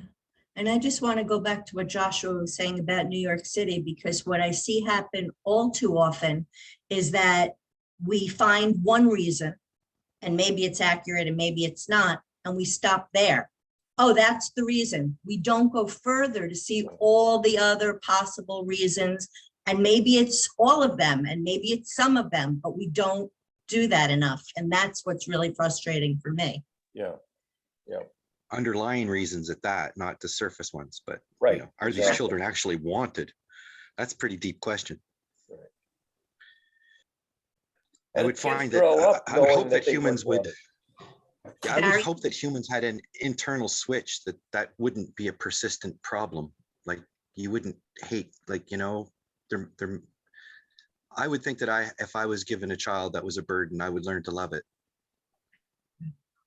Well, That's what I would hope. that wasn't actually the point I was saying. The point I was making is that the decrease in crime could have had to do with many different things, not just one. That's the point I was Oh, yeah. trying to make. Yeah, And then more Barry, you deeper said- issues, many of them. Yeah. Yeah, and Barry, you said something that I didn't hear, got cut Yeah, off. it's that if you have a child who the parents didn't really want the child, but they're sort of saddled with the child and they're sort of doing the best they can, but not thrilled about it, the kid grows up knowing, figuring it out. Eventually the kid knows that they weren't a wanted child. They weren't cared for the way that, you know, they would have imagined would have been appropriate. And they turn up, they become punks, they become psychologically disordered. They have all kinds of adult issues, which may not come out until their 30s or 40s. I was just going to add to that. I just watched, it's in its second season. It's called the Wu-Tang Saga. It's on Hulu.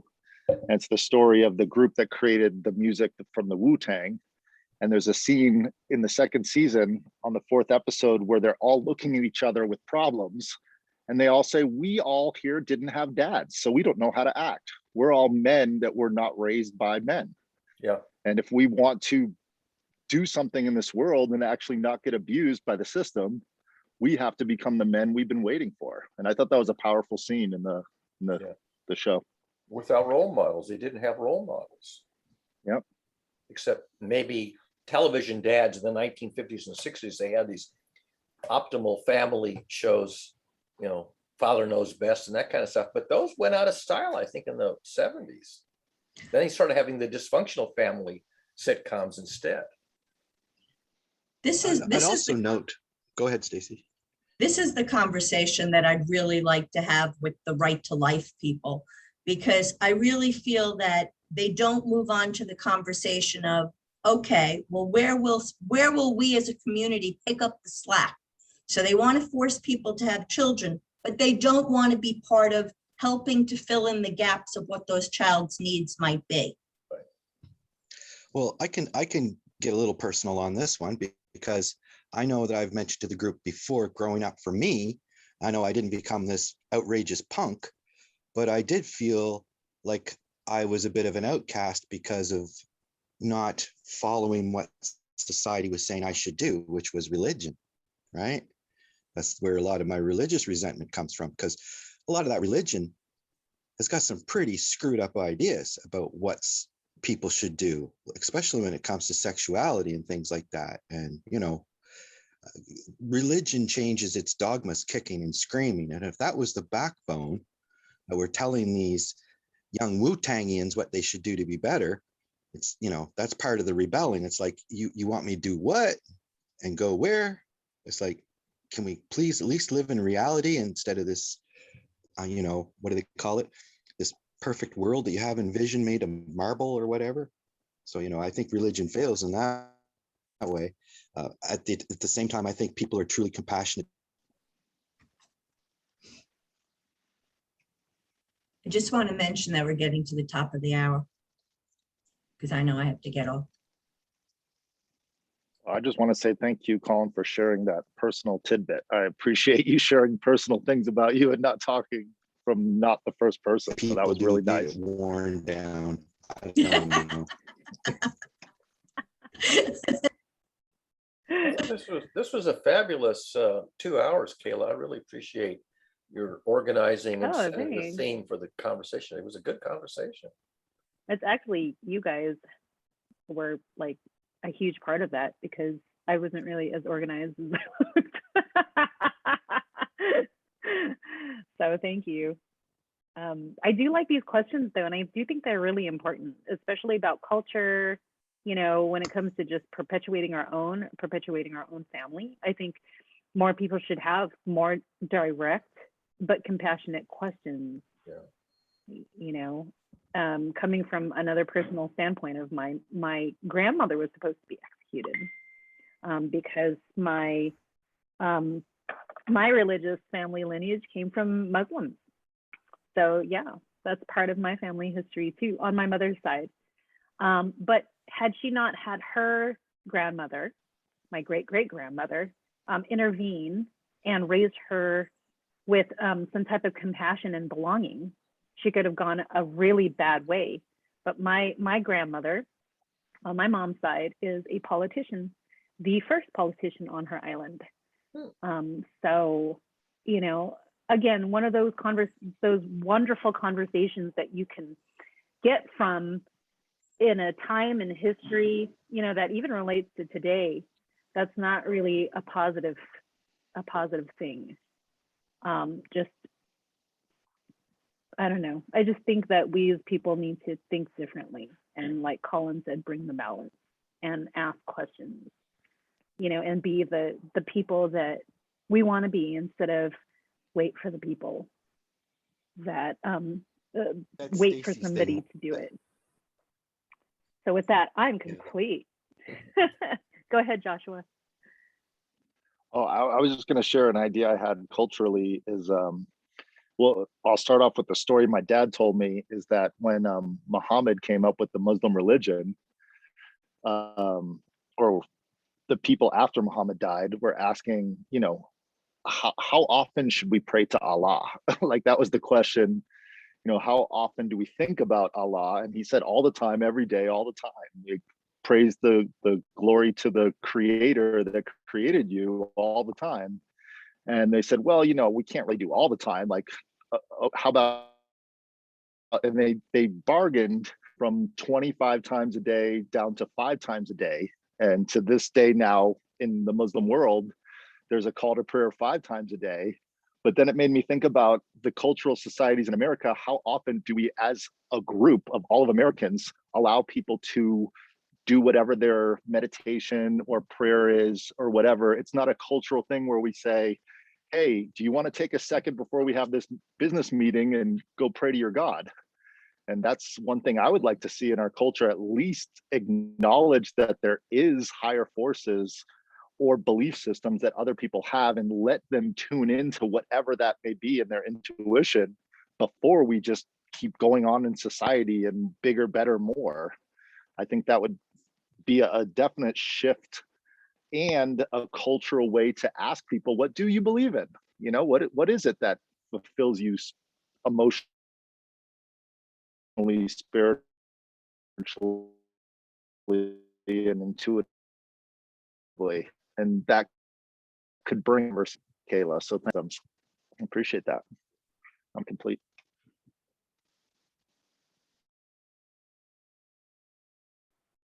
Anybody else want to check out?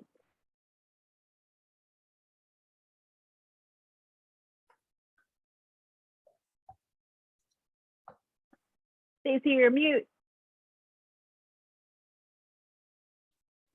I was just saying that Colin was trying to re-enter. I was letting him in. I just want to sort of wrap it up by saying that in my 70 some odd years on the planet, learning to think logically was easy. Learning to have empathy and compassion is the challenge.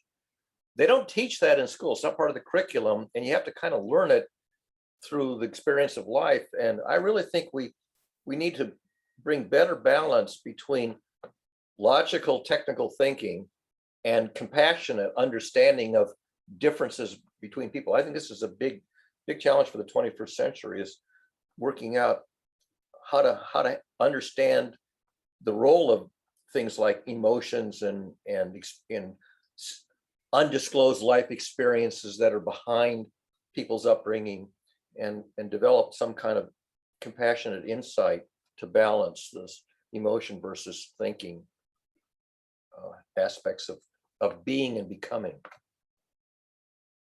And I'll just add to that, that we've actually weeded that out. You know, growing up as a sensitive child, I was taught to hold the feelings in. And it was much worse for boys that were sensitive people. And even now, it's still, you know, in business, you don't want to show that side of you. So we have to accept and acknowledge that our culture has weeded that out. So as much as we say we want one thing, our actions and what we keep perpetrating is taking us in the opposite direction. Yep.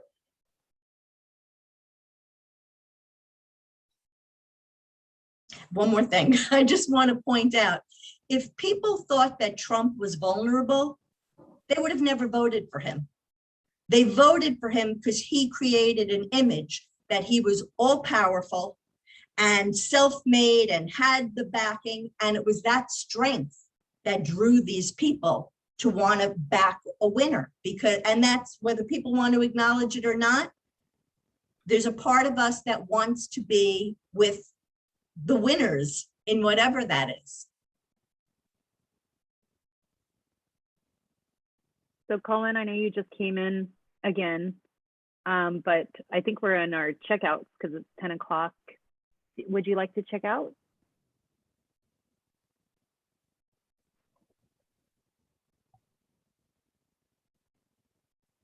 Five, I'm gonna guess he's having trouble because now, oh, there he is. Can you hear me? Yes.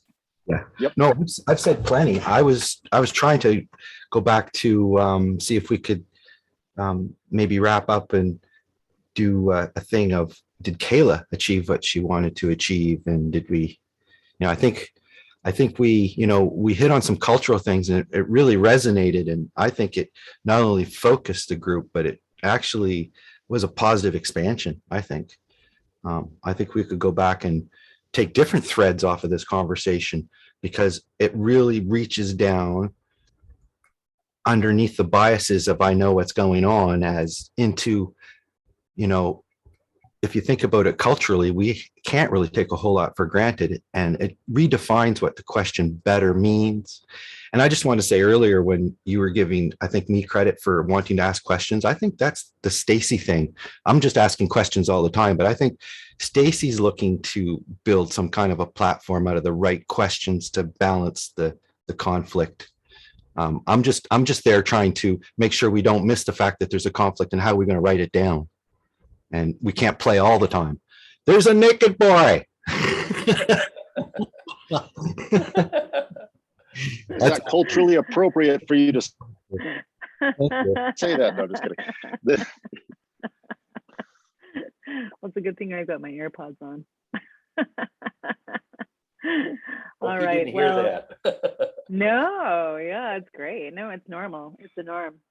I have to run. Yes. Seeing Well, everybody. thank Great you, job. everybody. Thank you, Stacy. Kayla. Thank you. Thank you, Kayla. Bye. Thank you, Sam, for allowing other people to culturally come on Saturday and host. So I think that's a nice culture. I like to share the moderation. Yeah, let's keep Excellent. the conversation going. See you guys all later. Ciao, ciao.